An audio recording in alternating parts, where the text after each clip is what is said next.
Hello, hello, welcome back. I'm Evelyn Zuel, and you are watching the Mystic Parlor podcast or YouTube channel. And I'm going to go through the August transits so that you can get an idea and scope of what to expect with the astrology for the month ahead. So I'm going to go ahead and share my screen with you, and we will get the first aspect or the first astrological um, event up on the screen, and it is the full moon. The full moon, which is on August 1st at 11:31 a.m. Pacific daytime. So I am recording in California, so all of the times that you'll see are for the West Coast. So here we have the full moon. It's at 9 degrees Aquarius, 15 minutes, and the sun respectively is at 9 degrees Leo, 15 minutes. And as you can see, this full moon has a square to Jupiter. When Jupiter is making a square to the sun, especially when the sun is in Leo, there is a battle of the wills. There is a sort of expression of self that needs to come out, an internal struggle with what you know to be true and what you believe in yourself. And this is a time to experiment and explore and unleash your unabridged version of who you are. The moon being in Aquarius gives us a sense of detachment, and the sun is in Leo, which is ego, identity. So there's a bit of emotional detachment from our egos and our sense of selves in order to allow us to open up and evolve our beliefs around identity and who we are. What this can look like for some people is that when it comes to hanging out with your friends, you may notice that maybe you are just a little bit less detached, a bit more exploratory in your expressions, and you might say, do, think, or express yourself in ways that you normally wouldn't. Moon in Aquarius is that emotionally distant perspective or observational moon, and which is more scientific and cold in its expression. When the moon is in Aquarius, we are also engaging with our friends. Friendship is so important.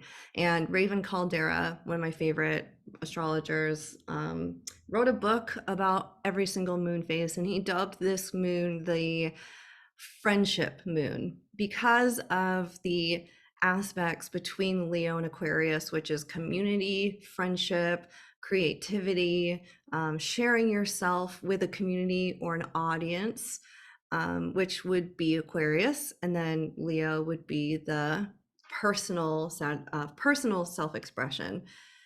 So the T-square with Jupiter, the fixed signs, again, all the fixed signs are having these sorts of intricate dynamic experiences with Jupiter, Uranus, and Pluto when it comes back into Aquarius. And so the relationship in the fixed, when we're in the fixed cross, is usually tense because the fixed signs don't like to change unless they absolutely need to. And so therefore, when we get into these T-squares, crosses, oppositions, what have you, in the fixed signs, that means that there's a strong inner tension that's coming up, or external tension. Oftentimes it'll be external, especially with the fixed signs, because it requires an external force in order to get a fixed sign to budge oftentimes. So we may find that you are forced to, or there's an external belief system that comes through, or a message or information that is either counter to your views of who you are as a person, and that you need to adjust said views, readjust, reevaluate, and re-identify who you are amongst your friends and amongst your community. So community is very important. That's going to be a big highlight with this full moon. Also, within this full moon, we have a yod, which is between Venus, Neptune, and the South Node. And we can see that right here. Here's Neptune, here's Venus in Leo, where she is retrograde, and then making a connection to that South Node.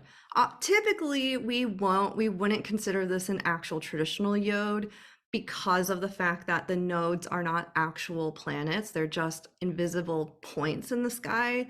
And so I'll just preface it by saying that this might not necessarily be, um, something that most astrologers or traditional astrologers would even consider. However, as someone who has a yod in her chart, I find it very fascinating whenever I do see yods, because it's the finger of God.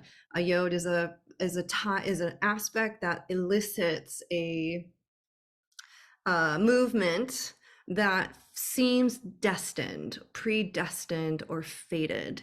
So when we have Venus here, Neptune here, both retrograde, and the South Node, it means that there could be something that comes back from the past regarding your relationships that needs your focus, needs your attention.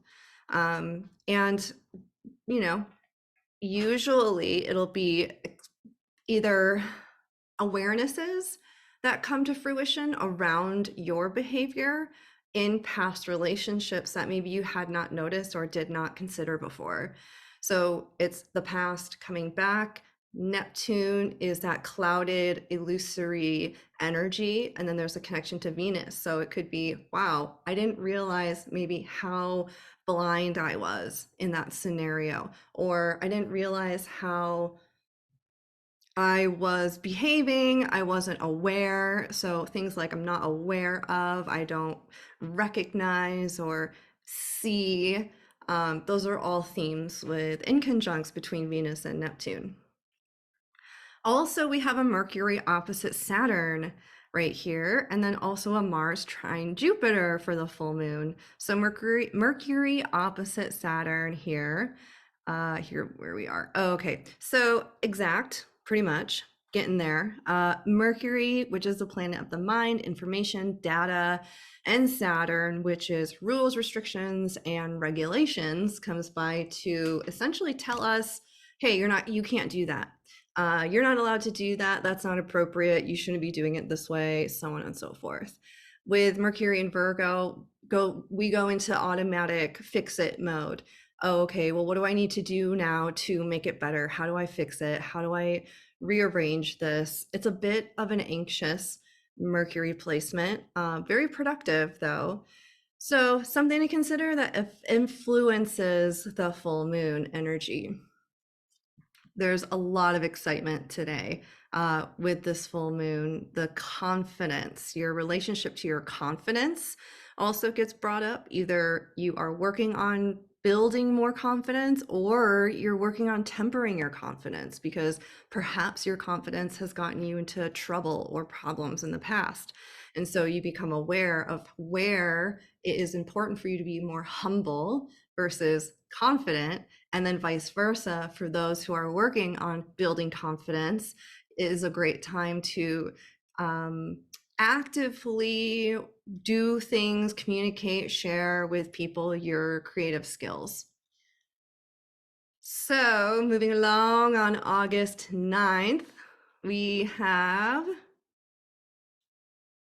Venus retrograde squaring Uranus, and then also Mercury trine Jupiter.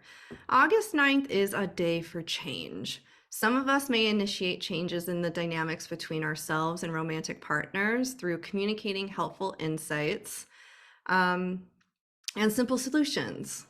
Today certainly can put some strain in areas of relationships, and also areas of your life that requires collaboration and for you to mediate between your needs and someone else's needs. We may also experience deep needs for attention and affection. The way through is practical, simple, and data-driven communication. So with this Mercury trine Jupiter, there's an abundance of information coming through, and also a wealth of information and wisdom that can be easily tapped into and utilized. With the Mercury, or I'm sorry, the Venus retrograde square Uranus, it can put us into moments of detachment with our loved ones, and it can make us feel like outsiders in the relationship or maybe misunderstood. So it's a really great learning opportunity on August 9th. August 13th is when Venus and the moon and the sun conjunct in Leo.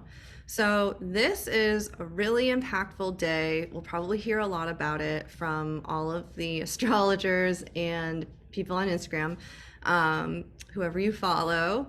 And I just want to get to the exact point when Venus conjuncts the sun and moves into her morning star phase. So let's get straight there. Da, da, da, da. Okay, wait. You know me, I just have to have it precise. And because the moment of conjunction is really important, since this Venus cycle is pushing her into the morning star phase. What is the Venus morning star? I love talking about Venus morning star so much because it's the story of the divine feminine in terms of not necessarily women, but the internal chaotic, mystical aspects of life which come to view and come to fruition when Venus is in the morning star position. Venus conjuncts the sun, initiating her into her position as the illuminator of wisdom. Many, many myths around the globe have two different names for Venus. It is her morning star phase and it is her evening star phase that have two different names, two different faces. And when Venus is in the morning star phase, she's connected to the archetype of Lucifer in one tradition, or in the Mayan tradition, she is connected to Xolotl, which is Quetzalcoatl's brother.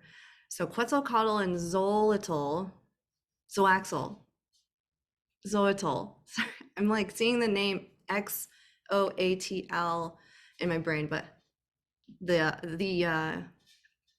dyslexia, is kicking in. Anywho, when Venus moves into her morning star phase, she is first through the conjunction being hidden by the sun.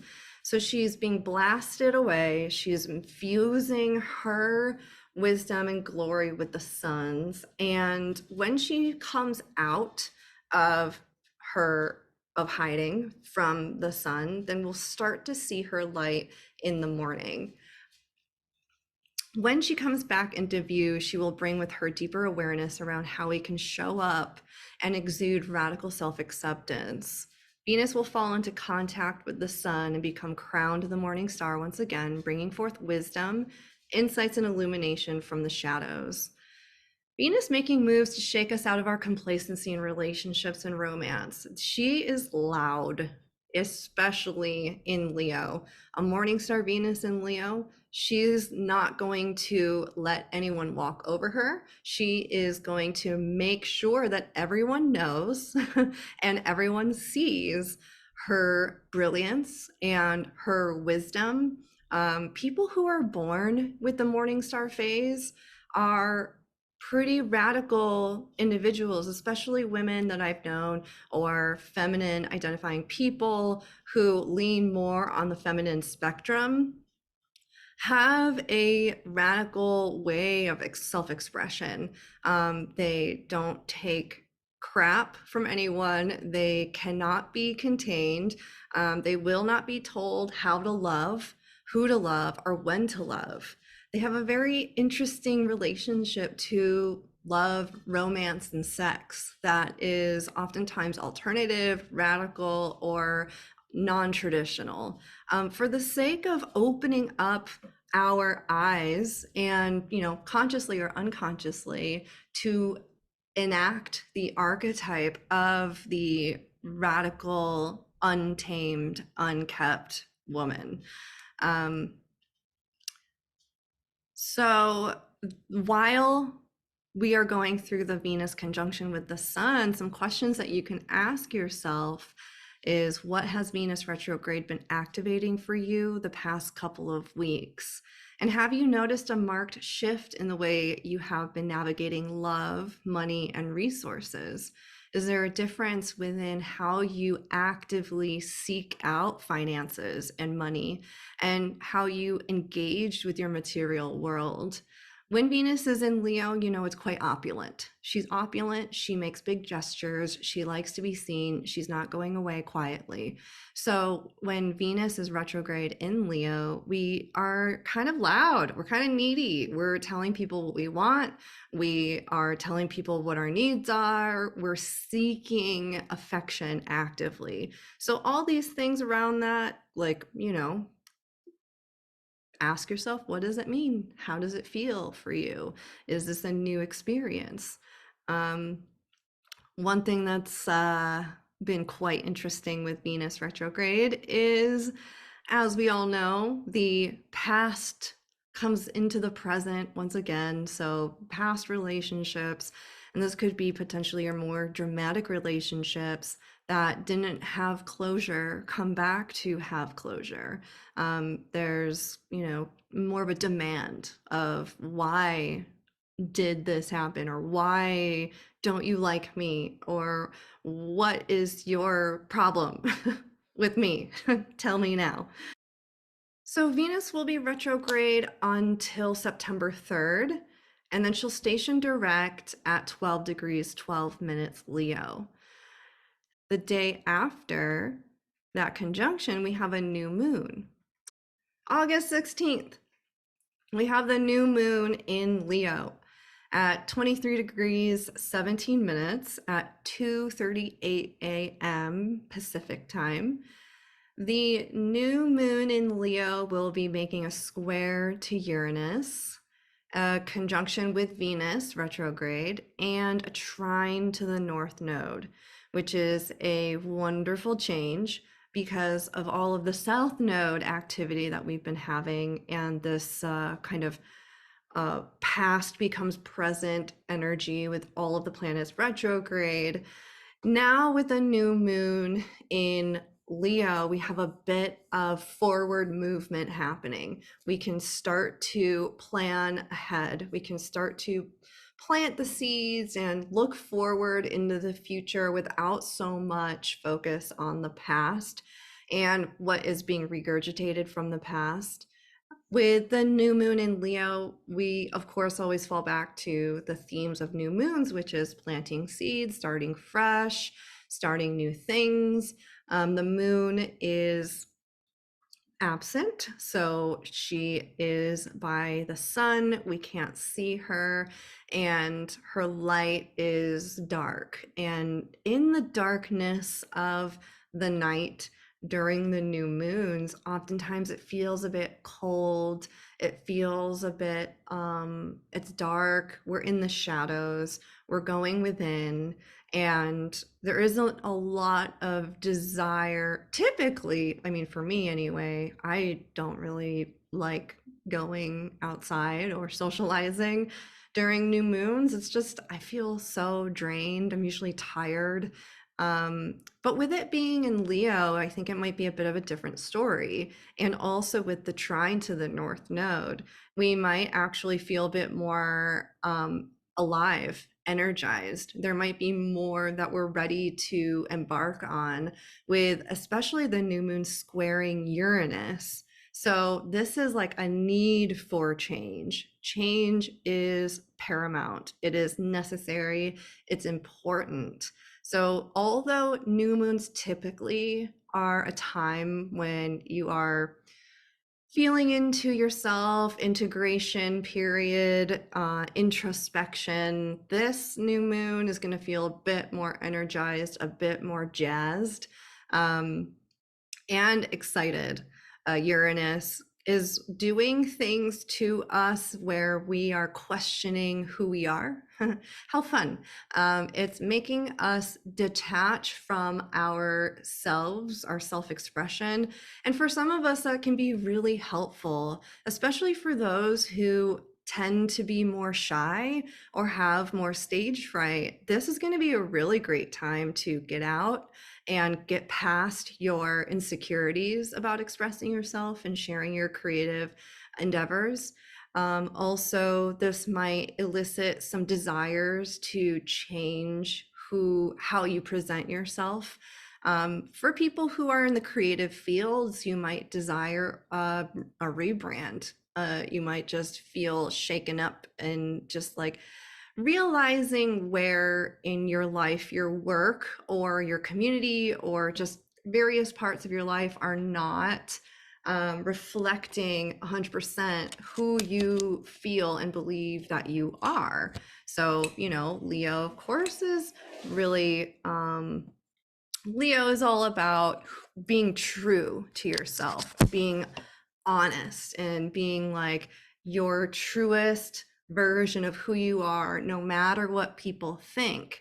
So this is a time where we get to distance ourselves from parts of who we are, old ways, things that we just don't identify with anymore, in order to create a new vision of ourselves. And so, for some people, that could just be changing your wardrobe, changing your hair color, doing something that makes you feel a bit more alive, radically different, and just bringing in more excitement into your life. Also, too, since Uranus connects us with community, there may be some struggles with friendships or community that is creating changes and rifts within your social and professional working life. Since community reaches out to professional community, so coworkers, peers, and also, we have various different communities that we're all a part of in various aspects of our lives. So that is changing. Your identity within a community is changing, and also you may be taking your identity more seriously within your community. Or you may realize that I have to cover as many bases as possible because everyone's chart is different. Or also with the Uranus squaring the new moon, can be a time where you are being forced by a community to acknowledge parts of yourself that maybe you were too shy to acknowledge. Could also be a time where you're feeling pressure from your friends or pressure from, again, your community to show up and to be here and to say something and to make a stand. So we'll see what happens. We will keep an eye on that. And then moving forward, we have on August 23rd, Mercury stations retrograde at 21 degrees, 51 minutes Virgo. Boop, boop, boop, boop, boop, boop, boop, boop, boop, boop. And I don't adhere too much to the shadow dialogue or discourse around Mercury retrograde. I do know that for some people, the shadow period, which is 2 weeks before Mercury stations retrograde, it's potent for them. If you're Virgo rising, Gemini rising, Sun, Moon, Virgo, Gemini, or even have Mercury in Virgo or Gemini, you probably will be more attuned to the shadow period. Personally, I don't know. I haven't really seen patterns with the shadow period in my life that equate to it. I'm pretty classical in my astrology style. So once it hits that RX, 21 degrees, 51 minutes is when it goes to retrograde. And so that's kind of how I see it. I don't consider the 2 weeks prior, 2 weeks post shadow, because that's just too long then. That's like almost 2 months. Yeah, like 2 months of Mercury retrograde bananas. And we just, Mercury's a fast planet. So going into it, um, Mercury is retrograde until September 15th, and then stations direct at 8 degrees in Virgo. Not only that, but on the 23rd, if you noticed, the sun over here ingresses into Virgo, which begins the Virgo season. And for those of us who are on the Northern Hemisphere, it is now officially the last month of summer. And Virgo initiates us into the last parts of the summer season where we are starting to prepare for fall. We're starting to, get all of our ducks in a row. Virgo is all about doing the daily tasks and chores, preparing for the coming following season, which is the fall. And the fall is when we are harvesting. So Virgo is getting ready for the harvest. It's preparing all of our tools. It's organizing, it's adding things up, it's collecting all the information, it's seeing what we have, taking stock in what we need more of, just making sure that we are in order for the next coming season that is bringing in with it all of the activity of harvest. And for in the Southern Hemisphere, that would be spring. So also during this time with Mercury retrograde in Virgo, I do want to talk about that a bit more. Mercury retrograde in Virgo, normally, well, not normally, I guess I should say, whenever Mercury is retrograde in either an air sign or Virgo, we definitely feel it much more. We definitely feel the mental sort of inversion happening, the miscommunication. And now that it's in Virgo, it's reorienting, or it's like kind of refocusing our minds on information that may not be necessary or may be redundant. We might get overwhelmed with information easier. We might find that we are getting confused with information, or maybe we're hyper focusing on things that don't need to be hyper focused on. Well, in other ways, it can be really great time for research, and it could be a really wonderful time to go back into either old projects or old research projects that you may have had in the past that you left to the side, to come back to those things and finish them up.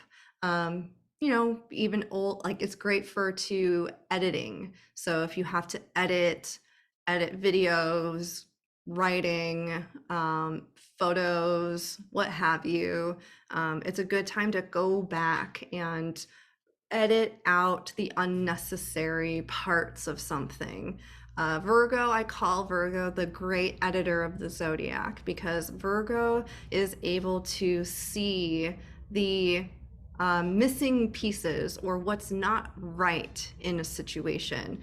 Virgo kind of has a hyperfixation on the missing pieces or the negative, on the things that don't work cohesively. So they're very great at being able to see where, oh, that needs to be fixed. So fixing things, you might find that you are fixing things that you put off, household thing, I don't know, maybe your dishwasher needs to be you gotta have the plumber come by, or so it's really oftentimes just more mundane tasks that come up, and nothing that I would really worry too much about.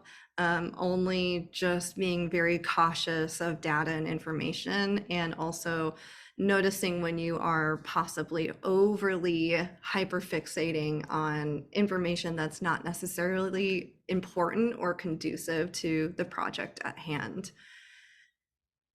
So moving along, August 27th, Mars enters Libra. So with Mars in Libra, Mars is debilitated in Libra because Mars traditionally rules Aries and Scorpio.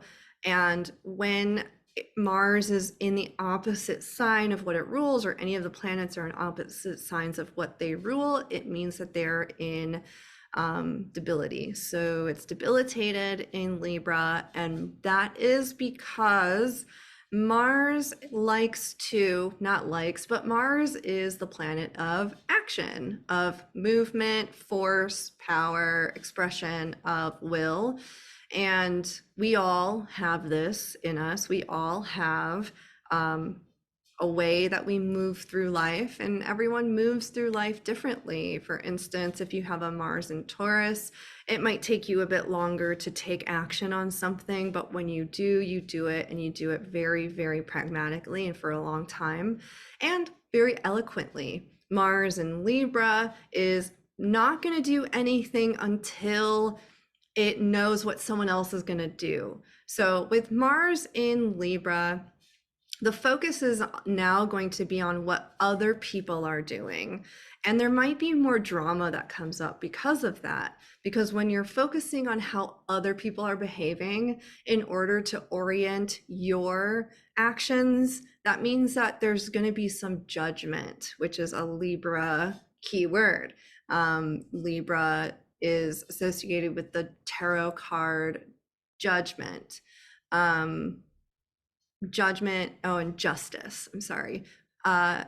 Justice, because there is a judgment on behaviors, actions, morals, stances, values, and Libra's constantly weighing out everyone's opinions and beliefs in order to come to one sound, balanced way of thinking or acting, the fairness. So Mars is going to be putting us in a space of, again, focusing on other people and what other people are doing. And it can be helpful because it's good to learn that way. It's good to see how other people are moving through life, what they're doing, how they're acting, in order to gauge how you should be acting or not acting. But again, as I said, because of that, because of more people looking at other people or how other people are doing things, there just might be more drama because of it, because there's going to be more opinions, because people have opinions about everything we do. So there might be a lot of opinions, judgments, critiques, criticisms going around about how other people are doing things. Mars in Libra also has a hard time taking action initially without overthinking. So there can be a lot of procrastination that happens when Mars is in Libra. And so for those of us who have Mars in Libra already, then it is a Mars return. And we're going to be watching everyone else participate in Mars Libra behaviors. Also with Mars in Libra, there can be a lot of focus on the justice system, the judiciary branch in the United States or any other country. Also focusing on the fairness of what is right and what is wrong, and how judges are ruling either in or out of favor of people. What else? Let's see. And then the day after, Uranus stations retrograde. Uranus is retrograde in Taurus until January 26th and stations direct at 19 degrees 5 minutes. Uranus is retrograde for 5 months. So this is a long transit and may not necessarily be felt by everybody, as it is a trans-Saturnian planet, and not all people are attuned to the outer planets beyond Saturn. Um, and the reason is because it's just not meant for everyone. Like it's just not in everyone's um, progression to attune to the outer planets. Some people would argue against that. Some people would say that's not true. We have a connection to all of the outer planets. We just have to make that connection happen more consciously. Uranus connects us to or teaches us about the way that we view society. So when Uranus stations retrograde, it means that there is a re-evaluation around society and the societal norms, as well as the structure in which we see our community. So there's a restructuring that can happen in a lot of communities. And with Uranus being in Taurus, that means that there's going to be a significant shift in also the land that we're standing on, and the foundations for which our communities are based on. So we might see some what are they called when companies or businesses have a manifesto? We might see some manifestos be re-established, or re-communicated, changed, freshened up a bit. On the personal level, when Uranus is retrograde, we tend to start to acknowledge what we are not identifying with anymore, similarly to the new moon in Leo. So the new moon in Leo, I think, is going to be a great indicator for how the following 5 months are going to be while Uranus is in retrograde. So the new moon in Leo that happens on the 16th of August can be the information that we need in order to start shifting and changing our positions within our communities over the next 5 months into January. So by January, which is Aquarius season, we will see the results of those shifts, which is interesting when you think about how Uranus comes into a strong connection to that new moon in Leo, and then by January turns direct when we're in Aquarius season, which is the ruler, or is a sign that Uranus rules, and also the opposite sign of Leo. So, and then we start another square cycle with Uranus again. So this new moon in Leo and all of the Uranian energies of August are going to come back, and we're going to see the integration of all of that in January and throughout Aquarius season. So keep that in mind. Do some journaling, journal a lot during the new moon in Leo so that you have a sense of what to expect the changes may be for you throughout the next 5-month period.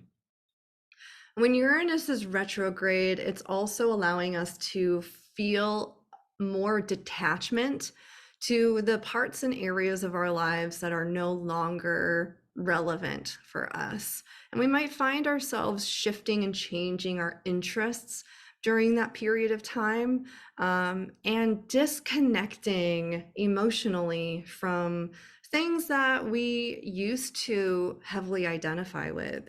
But again, I think it's mostly going to show up for us in our relationships to our community.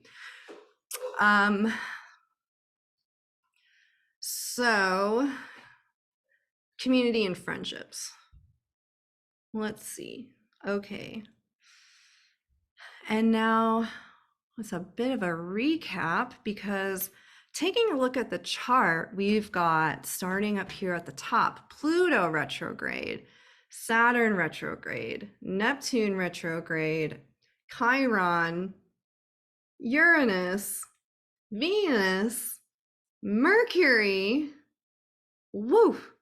That's 6 planets and Chiron all retrograde at one period of time. That's a lot of retrogrades. People born during this little window of all of these planets retrograde, um, it's a lot. It's a lot. It's, you know, I have read for people. I read for someone. I remember he had 7 retrogrades in his chart, and also from what I've learned about having that many retrogrades, it is kind of a redoing of the past. It's a karmic redo. Essentially, it's oftentimes souls that are born during a high retrograde period are coming back to do things over again because they have to, I don't know, prove themselves or make things right. Um, it's like having a second chance, essentially. So for those of us who are living through all of these retrogrades, it's just going to be a time where you shouldn't expect much to happen. Be open, be flexible, allow change. Don't be too concerned with your long range goals. Be open minded to new directions and new thought forms coming into your consciousness. And then also right in between, so August 28th until September 3rd, all these 6 planets plus Chiron will be retrograde. And then what happens on September 3rd is that Venus stations direct. However, boop, Jupiter turns retrograde. And then Venus squares Jupiter shortly after. So then now on September, starting September 4th, we will have all of the outer planets plus Jupiter and Mercury retrograde. Interestingly, going back to August, because I don't want to get too far ahead, August 28th. Going back to August 28th, during this short window, while Venus is also retrograde, the only 2 planets that are direct is Mars and Jupiter. And so Mars and Jupiter, which are the 2 fire planets, I mean, they don't have an element, but I mean, they rule fire signs plus Scorpio. Well, actually, traditionally Jupiter rules Pisces and Sagittarius, and then traditionally Mars rules Aries and Scorpio. So what's interesting is that they have dual elemental rulership over fire and water. So it wouldn't be appropriate to say that they're both fire planets, even though in modern astrology, they only rule Sagittarius and Aries. But that's why I don't like modern rulership for certain things, because I've just been starting to notice that it's very limiting. And the traditional rulership opens up more understanding of these planetary bodies because they're more dynamic when they have their traditional rulerships. For instance, with Jupiter ruling over Pisces and Sagittarius, it gives you a bit more awareness or understanding of what Jupiter brings to the table. Because when you add in the element of spirituality from Pisces, and not just like philosophical belief systems and politics and religion from Sagittarius, you start to see Jupiter as a more all-encompassing spiritual planet, or a guru or a guide or a teacher. And then Mars being a ruler over Scorpio and Aries, not just Aries, you see the dynamic range of Mars open up a bit more as the ruler of Scorpio, which is this deep transformational sign.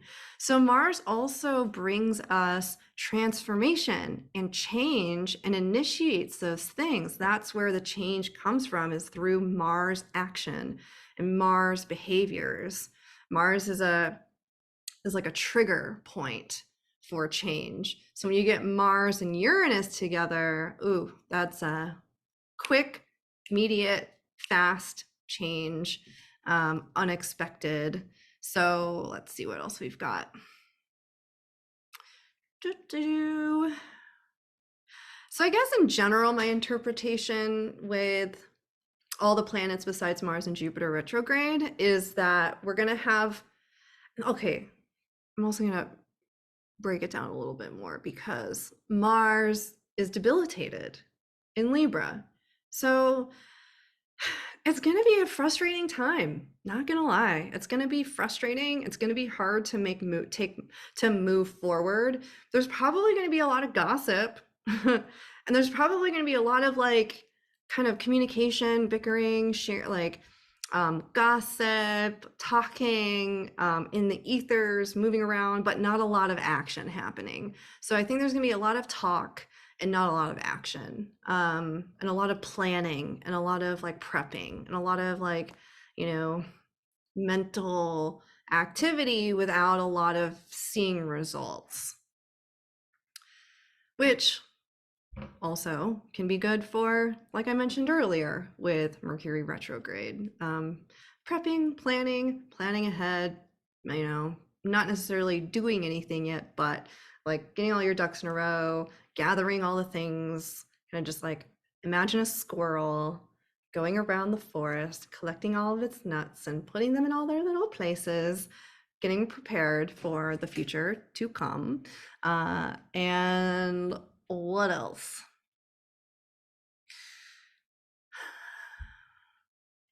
The new full moon. We've got 2 full moons in 1 month. And that's at 6:35 p.m. on August 30th. 6:35 p.m. So that's West Coast time again. Full moon in Pisces. The moon will be conjunct Saturn. And so we're going to have some awarenesses come up for us regarding boundaries. How fun. I'm sure you haven't heard that word nearly enough. But yes, so August 30th, you may have to initiate or enact some boundaries. When the sun is in Virgo, you're typically focusing on your work, on what needs to get done.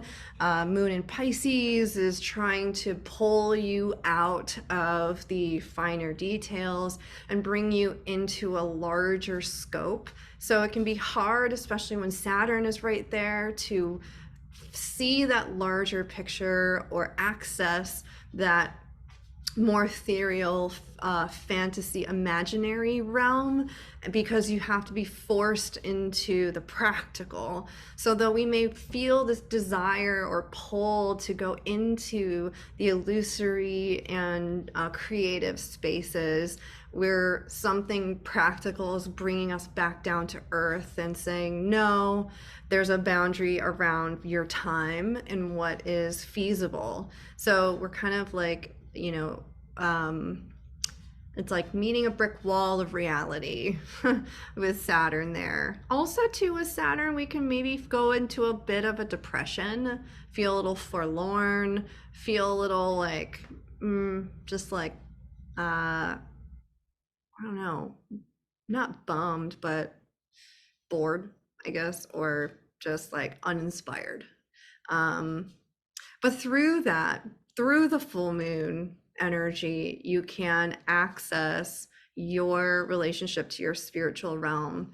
But you might just do it through a more practical lens. So for instance, maybe you're craving spiritual connection, but you want to do it in a way that is realistic. or you have to put some parameters around your spiritual practice.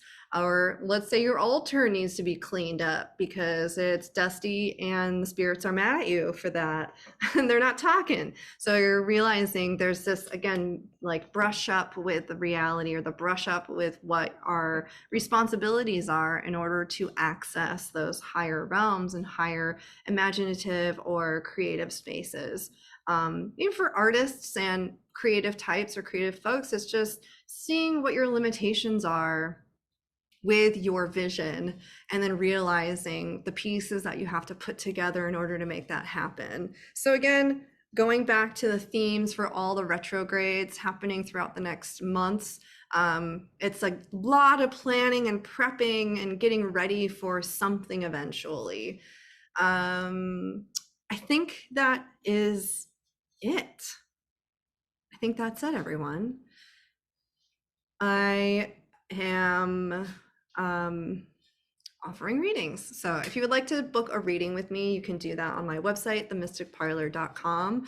I'm also offering now new coaching, astro hypnosis coaching packages, where we have 1 hour consultation, and then I create a program specifically for you based off of what it is that you want to work on, using astrology and hypnosis, some oracle, some tarot, but mostly focusing on astrology and hypnosis techniques to help you and guide you into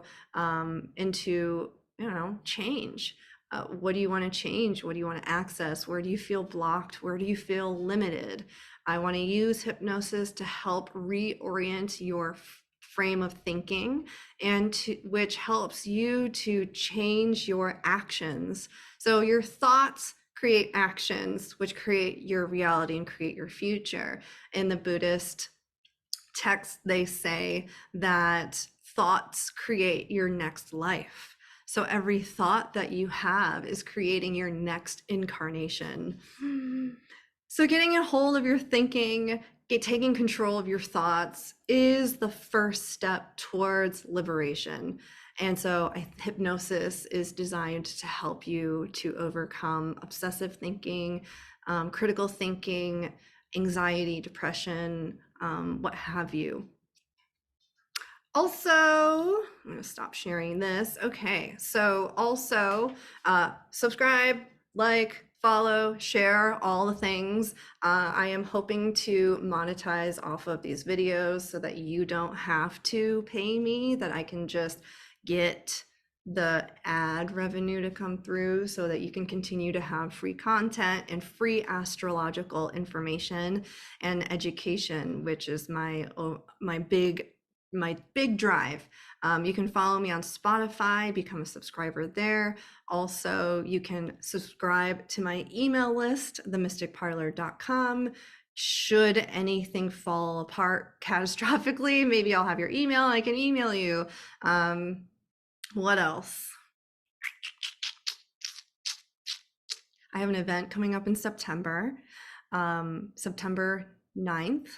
And it's going to be out here in Joshua Tree. And I'm going to be leading a hypnosis and also an astrology workshop. So I'll have more details. If you go to my website and you subscribe to my email list, then you'll get all of that information delivered to your inbox when the information comes available. Otherwise, thank you so much for being here. Appreciate you. Leave a comment down below so I can engage with you and see what y'all are thinking about these transits and the full moon and the nodes and what have you. Have a wonderful rest of the month, and see you when I see you.